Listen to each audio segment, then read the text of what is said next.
welcome to Beginners Biology classes. I'm your educator Meghna Shrivastava. So let's start with today's lecture. मैंने last कुछ videos जो upload किए हैं उसमें मैं एक्सप्लेन कर रही थी द लिविंग वर्ल्ड नाम का chapter which is from NCERT class 11th. ठीक है, मैं क्लास 11th क्लास 12th की एनसीईआरटी कवर करूँगी फॉर नीट एंड इसको आप CUET के एग्ज़ाम्स जो अंडर ग्रेजुएट कोर्सेज़ के लिए होते हैं उसके लिए भी आप इसको फॉलो कर सकते हैं टू क्लियरिंग द बेसिक्स. ठीक है, मैं इन दोनों के PYQs कराऊंगी at the last of our chapter. ठीक है, तो सबसे पहले मैं बता दूं कि इसके पहले जो मैंने वीडियोस अपलोड किए हैं उसमें मैं द लिविंग वर्ल्ड चैप्टर पढ़ा रही थी जिसमें मैं डिस्कस कर रही थी कि व्हाट इज़ लिविंग. और मैंने ये डिस्कस किया कि जो लिविंग ऑर्गेनिजम्स होते हैं उनके डिफाइनिंग कैरेक्टर्स कौन से होते हैं. ठीक है, तो आज हमें definition after discussing all the defining features of living organisms we are now concluding what is living. अब हमें लिविंग का एक वेल टू डू डेफिनेशन मिल गया है. So living organism is self replicating evolving self-regulating interactive system capable of responding to external stimuli. So कोई भी living organism self replicating evolving और regulating होता है. एक interactive system होता है जिसमें सारे जो systems हैं वो एक दूसरे से interact कर रहे हैं, तब जाकर उसे उसकी property मिल रही है और ये रिस्पॉन्स कर सकते हैं एक्सटर्नल स्टिमुलाई के लिए, मतलब ये कॉन्शियसनेस भी शो करते हैं. सो लिविंग ऑर्गेनिज्म इसके साथ साथ अडेप्टेशंस और होम्योस्टैसिस भी शो करते हैं जो कि एक बहुत ही इंपॉर्टेंट कैरेक्टर है लिविंग का.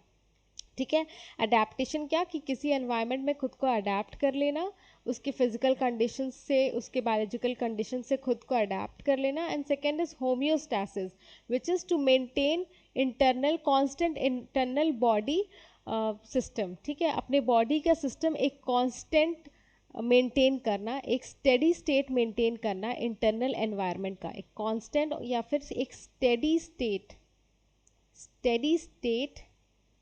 मेंटेन करना इंटरनल बॉडी सिस्टम का.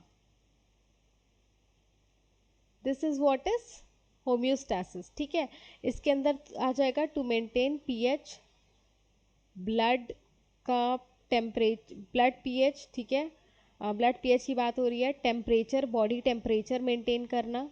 ठीक है, आयन बैलेंस, जितने भी हमारे बॉडी में आयन्स होते हैं, कैल्शियम मैग्नीशियम, चाहे सोडियम पोटेशियम, ये सारे आयन का कंसंट्रेशन बैलेंस करना. ठीक है, एक कांस्टेंट बैलेंस करना, मतलब जितना रिक्वायर्ड है उतना एक कांस्टेंट, एक स्टेडी स्टेट मेंटेन करना. This is what is homeostasis. Now अब जो कि हमारा ये डिस्कस हो गया है कि what is living, now we'll start with diversity in the living world. ठीक है, अब हम डाइवर्सिटी की बात करते हैं. अब हम देखेंगे कि सारे जो स्पीसीज़ हैं वो उसको कैसे किस कैटेगरी में रखा गया है, कैसे उसकी पढ़ाई की जाती है, कौन सा ऐसा साइंस है जिसके अंदर उसे पढ़ा जाता है. ये सारी बातें हम डिस्कस करेंगे जो कि इस क्वेश्चन से थोड़ा अलग है, व्हाट इज़ लिविंग से थोड़ा अलग है. So let's begin with diversity in the living world. ये थोड़ा सा जैसे कि मैंने बताया थोड़ा डिफरेंट टॉपिक है. सबसे पहले इसमें वर्ड आ रहा है बायोडाइवर्सिटी. तो बायोडाइवर्सिटी का क्या मतलब होता है? अगर हम डाइवर्सिटी का मतलब देखें तो उसका हिंदी में उसको बोलेंगे विभिन्नताएं. ठीक है, वेराइटी ऑफ ऑर्गेनिजम्स. ठीक है, अगर हम बायोडाइवर्सिटी की बात करें तो इसका मतलब है कि नंबर और वैरायटी ऑफ ऑर्गेनिजम्स. ठीक है, जैसे कि क्या, plants, animals, protist, fungi and monerans present on earth पे जितने भी वैरायटी के प्लांट प्रेजेंट हैं, एनिमल्स प्रेजेंट हैं, प्रोटिस्ट प्रेजेंट हैं, ठीक है, फंजाई हैं, मोनेरेंस हैं, ये बहुत ही वैरायटी के हैं, बहुत ज़्यादा नंबर्स में हैं. अगर आप किसी एक शहर में हैं वहाँ कुछ प्लांट एनिमल्स आपको देखने को मिलेंगे, कुछ आप डिस्टेंस बाद जाएंगे तो वहाँ की कुछ अलग डाइवर्सिटी होगी, वहाँ कुछ अलग वैरायटी होगी. तो ये एक तरीके से हम बता रहे हैं कि जो बायोडाइवर्सिटी है उसमें सारी वैरायटीज़ आ जाती हैं जितने भी ऑर्गेनिजम्स अर्थ पे प्रेजेंट हैं. अब अगर बात करें कि ये जो नंबर ऑफ़ स्पीसीज़ हैं ये कितने हैं, तो अगर नंबर ऑफ स्पीसीज़, अगर नोन स्पीसीज़ की बात की जाए, किसकी? Known species. नोन स्पीसीज़ वो जिनका हमें नाम पता है, जिनके कैरेक्टर्स पता है, जिनके बारे में हमें पता है कि वो कहाँ बिलोंग करते हैं, किस फैमिली से बिलोंग करते हैं। तो नोन स्पीसीज़ या फिर डिस्क्राइब्ड रेंज इसका है कितना? 1.7 टू 1.8 मिलियन। ठीक है, 1.7 टू 1.8 मिलियन जो है, इतने स्पीसीज सो फार क्या है? नोन है, हमें पता है इनके बारे में। ठीक है, अननोन नहीं है। और ये जो नंबर है ये दिन पर दिन इंक्रीज होता जा रहा है, इसका जो नंबर है वो दिन पर दिन इंक्रीज होता जा रहा है। ये जो ऑर्गेनिजम्स हैं, जितने भी नोन ऑर्गेनिजम्स हैं, ये सब कहाँ डिस्ट्रीब्यूटेड है? बहुत अलग अलग हैबिटेट में। अगर आप फॉरेस्ट में चले जाएं, जो बहुत ही डेंस फॉरेस्ट है, बहुत ज़्यादा वहाँ वेजिटेशन है, तो वहाँ आपको अलग तरीके से बहुत डिफरेंट काइंड्स ऑफ ऑर्गेनिजम्स देखने को मिलेंगे। ठीक है, थर्मल वेंट्स में चले जाएं, जो हॉट वाटर वेंट्स होते हैं। ठीक है, ड्राई डेजर्ट्स में चले जाएं, हॉट स्प्रिंग में चले जाएं, फ्रॉस्ट, कहीं भी किसी भी हैबिटेट में जाएं, आपको हर जगह ऑर्गेनिजम्स देखने को मिलेंगे। ये अगर डेंस फॉरेस्ट है तो ऑब्वियस बात है वहाँ ज़्यादा वेजिटेशन है, वहाँ ज़्यादा क्या है? वहाँ ज़्यादा रिसोर्सेज हैं, इसीलिए वहाँ नंबर ऑफ स्पीसीज़, हमें नंबर ऑफ ऑर्गेनिजम्स क्या होंगे? ज़्यादा देखने को मिलेंगे। ठीक है, तो ये जो ऑर्गेनिजम्स हैं ये हर जगह अपने लोकल नेम से जाने जाते हैं। ठीक है, लोकल नेम क्या होता है? जैसे अगर हिबिस्कस है तो उसको शू फ्लावर बोलते हैं, उसको गुड़हल बोलते हैं, तो उसका कई नाम है। इसी तरीके के बहुत सारे ऑर्गेनिजम्स का अलग अलग नाम होता है अलग अलग जगहों पे। ठीक है, तो इनके जो ऑर्गेनिज्म, ये जो डिफरेंट प्लांट्स और एनिमल्स हैं, इनके नाम जो है वो प्लेस टू प्लेस क्या होते हैं? वेरी करते जाते हैं, बदलते जाते हैं। तो एक एक नाम इनका ज़रूरी है ना? अगर कोई ऑर्गेनिज्म है उसके कई नाम हैं, मैं किसी और नाम से जान रही हूँ, आप किसी और नाम से जान रहे हैं, तो हम एक पॉइंट पर नहीं आ पाएंगे डिस्कशन के टाइम पे कि हम कौन से ऑर्गेनिज्म की बात कर रहे हैं, राइट? तो एक स्टैंडर्डाइज करना ज़रूरी है, एक नाम देना तो ज़रूरी है, right? So hence there is a need to standardize the naming of living organisms such that particular organism is known by the same name all over the world। मतलब उस पर्टिकुलर ऑर्गेनिज्म का एक नाम ऐसा ज़रूर होना चाहिए जो पूरी दुनिया उसको उस नाम से जाने।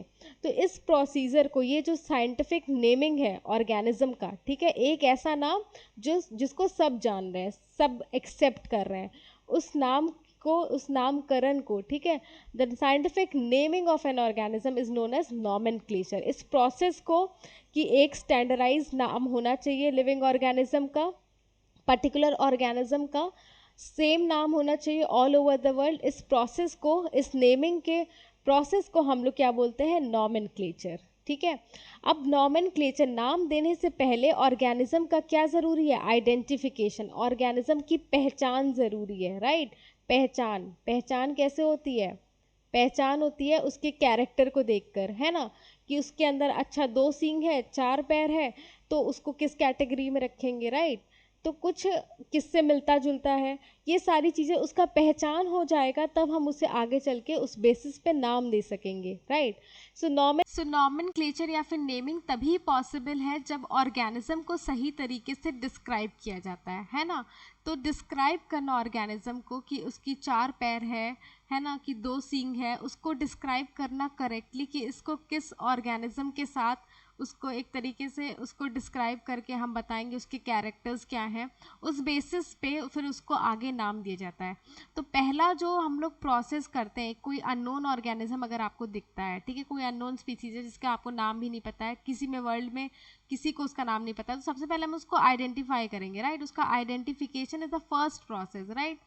सबसे पहले उसका आइडेंटिफिकेशन होगा, उसकी पहचान होगी, उसके बाद उसकी नेमिंग होगी, है ना, नॉमेनक्लेचर होगा, उसके बाद उसका क्या होगा? क्लासिफिकेशन होगा।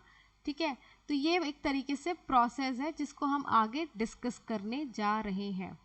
अच्छा, मैं पूरी तरीके से एनसीईआरटी डिकोड कर रही हूँ, जैसा कि सीरीज़ का नाम है, तो मैं एनसीईआरटी के अकॉर्डिंग ही पढ़ाऊँगी। मैं ऐसा नहीं करूँगी कि पहले मैं क्लासिफिकेशन बता दूँ क्या होता है, कैटेगरी क्या होती है, टैक्सा क्या होती है, जैसे जैसे एनसीईआरटी में लिखा है मैं वैसे ही बताऊँगी।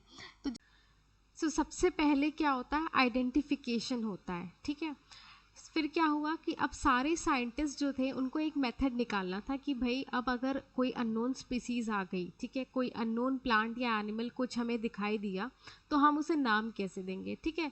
तो the scientist all over the world, सारे वर्ल्ड के, पूरे वर्ल्ड के साइंटिस्ट ने बैठ करके एक प्रोसीजर स्टैब्लिश किया, एक ऐसा तरीका बनाया जिससे कि साइंटिफिक नाम दिया जाए किसी भी अननोन या किसी भी नोन स्पीसीज को, ठीक है। नोन स्पीसीज कैसे, मतलब पहले उसको आइडेंटिफाई किया जाएगा तब उसका नाम दिया जाएगा, जो कि पूरे वर्ल्ड में एक्सेप्टेबल हो। मतलब एक नाम तो भाई ऐसा होना ही चाहिए जो पूरे वर्ल्ड में बिना किसी एक्सेप्शन के क्या हो, एक्सेप्टेबल हो, ठीक है।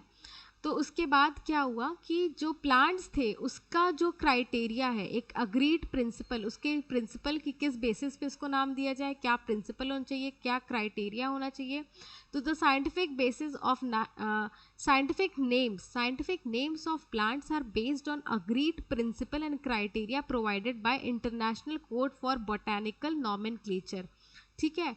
तो जो प्लांट्स का नेमिंग है वो किस बेसिस पे किया जाता है, ये प्रोवाइड करता है। कौन प्रोवाइड करता है, एक ऑर्गेनाइजेशन है, एक international code for botanical nomenclature, इसके आधार पे ही प्लांट्स को नाम दिया जाता है। अच्छा, इसका फुल फॉर्म बहुत इंपॉर्टेंट है, क्योंकि अगर आप देख सकते हैं कि जो एनिमल्स के लिए नेमिंग है वहाँ कौन इन्वॉल्व है, international code of zoological nomenclature ICZN, ठीक है। तो इनके नाम में एक अंतर ये है कि इस बोटानिकल नॉमेनक्लेचर जो प्लांट्स के लिए हो रहा है उस वो वहाँ इन्वॉल्व है इंटरनेशनल कोड फॉर है यहाँ पर बोटानिकल नॉमेनक्लेचर, और जहाँ एनिमल की बात आ रही है तो यहाँ पर है international code of zoological nomenclature, ठीक है। फॉर और ऑफ में अंतर है, इससे क्वेश्चन आते हैं और आप कंफ्यूज होकर गलत कर सकते हैं। तो एनिमल की नेमिंग के लिए जो क्राइटेरिया, अग्रीड प्रिंसिपल और क्राइटेरिया कौन प्रोवाइड करता है, international code of zoological nomenclature, ठीक है। तो साइंटिफिक नेम ये क्या इंश्योर करते हैं कि सारे ही ऑर्गेनिज्म के, हर एक ऑर्गेनिज्म के क्या हो, एक नाम हो, ठीक है। एक नाम हो जिससे कि सब जान रहे हो, ठीक है। एक नाम ऐसा हो जो कि पूरे वर्ल्ड में उसका एक नाम कॉमन हो, कि वर्ल्ड में कहीं भी चले जाओ अगर बोल दो हिबिस्कस रोजा सेंसिस तो सब लोग समझ जाएं बात किसकी हो रही है, गुड़हल की हो रही है, राइट। इस ये होता है नेमिंग का मतलब, ठीक है। Description of any organism should enable the people in any part of the world to arrive at the same name. They also ensure that such a name has not been used by any other for any other known organism. किसी भी दूसरे जान पहचान के organism के लिए same नाम नहीं हो सकता, हर एक ऑर्गेनिज्म का एक यूनिक नाम होगा, ठीक है, हर एक का एक नाम होगा, ये डिसाइड किया गया था, ठीक है। Biologist follow universally accepted principal, अब कुछ यूनिवर्सली एक्सेप्टेड प्रिंसिपल बनाए गए थे साइंटिफिक नेम के लिए कि कि जो नॉन ऑर्गेनिज्म है उसको जब नाम दिया जाएगा तो कुछ उसके क्या थे प्रिंसिपल्स थे कि ये चीज़ें फॉलो करके ही नाम दिया जाएगा, ठीक है। तो हर एक उसमें सबसे अगर पहला देखा जाए तो हर एक ऑर्गेनिज्म का the name of each organism, जो नाम होगा उसके दो कंपोनेंट होंगे, ठीक है। जैसे अगर मैन का देखा जाए, ह्यूमन का देखा जाए तो क्या है, होमो सेपियंस, ठीक है, दो वर्ड है, ठीक है, सेपियंस। इसी तरीके से हर किसी के क्या है, दो वर्ड हैं। तो सबसे पहला जो क्राइटेरिया था वो ये था कि the name of each organism, हर एक ऑर्गेनिज्म, भले प्लांट हो, एनिमल हो, बैक्टीरिया हो, माइक्रोब हो, किसी भी तरीके का फंजाई हो, प्रोटिस्ट हो, हर किसी ऑर्गेनिज्म, हर एक ऑर्गेनिज्म का जब नाम रखा जाएगा तो उस नाम के दो कंपोनेंट होंगे, ठीक है। उस एक कंपोनेंट जो होगा वो जेनेरिक नेम होगा and the second component will be the specific epithet, ठीक है, या फिर स्पीसीज। ये जो नेमिंग सिस्टम है कि एक नाम के दो कंपोनेंट हैं, ठीक है, the system of providing a name, ये जो सिस्टम है कि नाम को दो कंपोनेंट से प्रोवाइड किया जाए, इसको बोलते हैं बायनॉमियल नॉमेनक्लेचर, ठीक है। साइंटिफिक नेम अगर मैंगो का देखा जाए फॉर एन एग्जाम्पल तो उसका क्या है, मैनगीफेरा इंडिका, ठीक है, मैनगीफेरा इंडिका। इसमें मैनगीफेरा क्या रिप्रेजेंट कर रहा है, जीनस को या फिर जेनेरिक नेम को, और इंडिका जो है वो स्पीसीज को या फिर स्पेसिफिक एपिथेट को। The concept of binomial nomenclature, अब ये जो कॉन्सेप्ट था कि भाई हर एक ऑर्गेनिज्म के जो नाम होंगे उसमें दो कंपोनेंट होगा, एक जेनेरिक नेम, ठीक है, तो क्या होंगे, नेम के क्या बोला जा रहा है, नेम के दो कंपोनेंट होंगे, टू कंपोनेंट्स, दो कंपोनेंट्स होंगे। फर्स्ट जेनेरिक नेम या फिर जीनस, और सेकंड क्या होगा, स्पेसिफिक एपिथेट या फिर स्पीसीज, स्पीसीज को रिप्रेजेंट कर रहा होगा, पहला जीनस को रिप्रेजेंट कर रहा होगा। तो ये जो कॉन्सेप्ट था, ये कॉन्सेप्ट कौन दिया था, ये कॉन्सेप्ट इस कॉन्सेप्ट को पहले नाम दिया जाता है बायनॉमियल नॉमेनक्लेचर। इस सिस्टम को, ये जो नेमिंग का सिस्टम है, ठीक है, कि दो कंपोनेंट होंगे, इसको बोलते हैं क्या, बायनॉमियल नॉमेनक्लेचर। और ये दिया था किसने, कारोलस लीनियस ने। किसने दिया था, कारोलस लीनियस ने। कारोलस लीनियस ने अपनी किताब सिस्टमा नेचुरेई में इस बात को बोला था कि भैया हर ऑर्गेनिज्म के दो नाम होंगे, ठीक है, एक नाम होगा और जिसके दो कंपोनेंट्स होंगे, ठीक है, जीनस और स्पीसीज। और this concept is known as binomial nomenclature, and the concept of binomial nomenclature was given by Carolus Linnaeus in his book Systema Naturae. ठीक है, अब देखो, कुछ जो नॉमेनक्लेचर होता है, नेमिंग होता है ऑर्गेनिज्म का, उसके कुछ यूनिवर्सली एक्सेप्टेड रूल्स होते हैं। ठीक है, कुछ यूनिवर्सली एक्सेप्टेड रूल्स होते हैं जो कि हर जगह फॉलो होंगे। जब भी कोई नॉन ऑर्गेनिज्म होगा, जब भी कोई ऑर्गेनिज्म होगा, उसका आइडेंटिफिकेशन किया जाएगा और नाम दिया जाएगा, नेमिंग होगा, नॉमेनक्लेचर होगा। तो ये रूल फॉलो होगा कहीं भी पूरे वर्ल्ड में। ठीक है, इसीलिए इसको क्या बोल रहे हैं, यूनिवर्सल रूल बोल रहे हैं। ठीक है, हर जगह यही नॉमेनक्लेचर का रूल फॉलो होगा नेमिंग के लिए। तो पहला रूल क्या बोलता है कि जो बायोलॉजिकल नेम होते हैं वो जनरली क्या होते हैं, लैटिन में होते हैं, वो लैटिन भाषा से आए होते हैं। ठीक है, इसीलिए उसको क्या इटैलिक्स में लिखा जाता है। ठीक है, इटैलिक्स में। ठीक है, जैसे क्या था, मैंने अभी टाइप किया था तो आप लोग देखे होंगे मैनगीफेरा, ऐसे मैंने इटैलिक्स में रखा था, राइट। क्यों, क्योंकि मुझे बताना था कि ये लैटिन ओरिजिन के हैं। ठीक है, तो दे आर लैटिनाइज्ड, या तो ये लैटिन के हैं या तो डेराइव है लैटिन के। ठीक है, इनकी लैटिन ओरिजिन को बताने के लिए, इररिस्पेक्टिव ऑफ देयर ओरिजिन, इनकी ओरिजिन कुछ भी हो लेकिन ये लैटिनाइज्ड है, ठीक है, या फिर लैटिन से डेराइव्ड है, इस बात को बताने के लिए जो बायोलॉजिकल नेम्स हैं that are printed in italics. The first word in the biological name, जो दूसरा यूनिवर्सल एक्सेप्टेड जो रूल है वो क्या है, the first word in the biological name represent the genus. पहला वर्ड जीनस रिप्रेजेंट करता है, जैसे यहाँ पर मैनगीफेरा जीनस को बता रहा है, while the second components denote the specific epithet। Second component इसका स्पेसिफिक एपिथेट या फिर स्पीसीज को बता रहा है। ठीक है, तो फर्स्ट नेम जेनेरिक नेम है, जीनस या फिर जेनेरिक नेम को बता रहा है, और सेकंड क्या बता रहा है, स्पेसिफिक एपिथेट या फिर स्पीसीज को इंडिकेट कर रहा है। ठीक है, थर्ड जो रूल था वो क्या था कि both the word in the biological name, अब ये जो दोनों वर्ड है बायोलॉजिकल नेम में, जब इनको हैंड रिटन लिखा जाएगा, जैसे कि मैं यहाँ लिख रही हूँ, जब इसको हैंड रिटन आप पेन पेपर पे लिखेंगे तो उसको सेपरेटली क्या होगा, अंडरलाइन करना पड़ेगा। ठीक है, सेपरेटली अंडरलाइन। अब इटैलिक्स में तो आप लिखोगे नहीं, तो आप अपने हैंड राइटिंग में लिखोगे तो इसको अंडरलाइन कर देना है, सेपरेटली इसको अंडरलाइन कर देना है जब अपने हाथ से लिखना है। ठीक है, और जब प्रिंट होगा तो कैसा होगा, इटैलिक्स में प्रिंट होगा, ताकि उसकी लैटिन ओरिजिन को बताया जा सके।